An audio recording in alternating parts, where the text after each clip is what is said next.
So hello everyone, welcome to our YouTube classes this tutorial age। तो आज के इस लेक्चर में हम लोग करने वाले हैं R S Agarwal maths class 7 chapter integer exercise 1 एक क्वेश्चन नंबर 12 जो कि यहाँ पे हमें दे रखा है the sum of two integer is -16 if one of them is 53 find the other. यहाँ पे कह रहा है कि दो इंटीजर हैं जिनका सम -16 दिया हुआ है, यदि उनमें से एक इंटीजर 53 है तो दूसरा फाइंड कीजिए।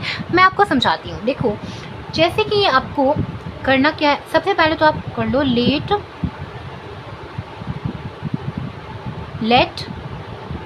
The two integers be x and y। ठीक है, तो आपको अकॉर्डिंग टू क्वेश्चन यहाँ पे जो दे रखा है, मान लो कि आपका जो एक इंटीजर है वो x है और जो दूसरा इंटीजर है वो y है। तो कह रहा है कि इन दोनों को जैसे ही आप ऐड कराओगे ना x plus y, sum of two integer कितना देगा, -16 देगा।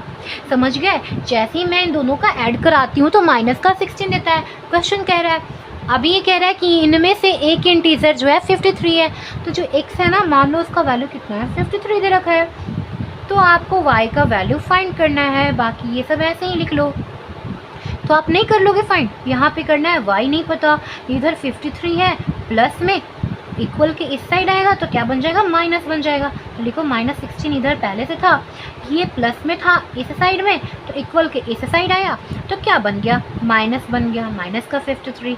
तो अब यहाँ पे देखो सेम साइन है तो क्या हो जाएगा, ऐड हो जाता है ना। तो 6 एंड 3 कितना होता है, 9 होता है। 5 एंड 1 कितना होता है, 6 होता है। और बड़ा का साइन लगता है, बड़े वाले नंबर कौन है, 53 है, इसका साइन लगा दो, माइनस का साइन लग गया। सो आपका y यानी जो अदर इंटीजर है वो कितना आ गया, 69 हो गया। सो ये आंसर हो गया आपका।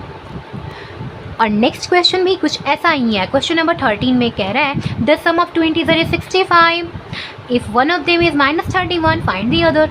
सो यहाँ पे आप लिख लो अकॉर्डिंग टू क्वेश्चन हमें कह रहा है, पहले लेट कर लो आप, लेट द टू, जैसा आपने पिछले क्वेश्चन में किया था ना वैसे ही आपको यहाँ पे करना है।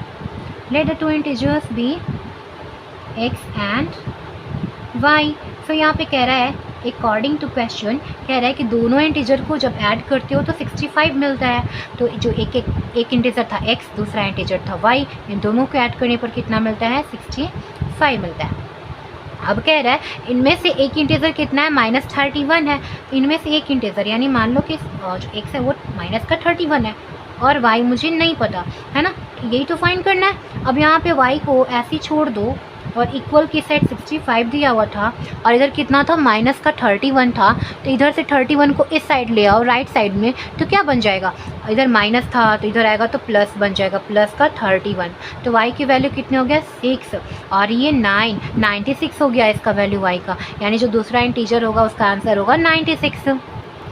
सो अब चलते हैं 14 क्वेश्चन नंबर में। यहाँ आपसे कह रहा है कि difference of N integer a and -6 is 4।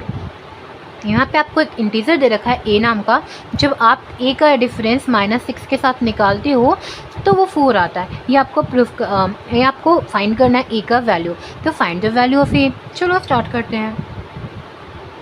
According to question हमसे कह रहा है difference of N integer a and -6 का डिफरेंस मतलब सब्ट्रैक्ट कराना है, इसका -6 को कराना है a के साथ सब्ट्रैक्ट, है ना।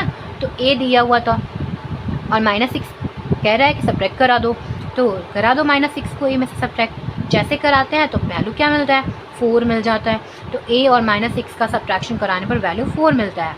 तो आप क्या करोगे, यहाँ पे देखो ब्रैकेट है, बाहर माइनस है, तो जैसे ब्रैकेट ओपन होगा माइनस माइनस टकरा जाएंगे। सो माइनस माइनस क्या होता है, प्लस होता है ना, माइनस माइनस प्लस, प्लस का 6 4, देखो माइनस माइनस प्लस हो जाता है, प्लस माइनस माइनस हो जाता है, माइनस प्लस माइनस हो जाता है, प्लस प्लस प्लस हो जाता है। ये बात आप याद रखना हमेशा। और यहाँ पे देखो a का वैल्यू फाइंड कर लो, 4, इधर प्लस में है 6, इस साइड आएगा तो माइनस बन जाएगा। सो a की वैल्यू कितनी आ गई, माइनस का 2 आ गया। सो आपका ये आंसर हो गया। सो आज के लेक्चर में इतना ही। नेक्स्ट क्वेश्चन हम लोग नेक्स्ट लेक्चर में करेंगे।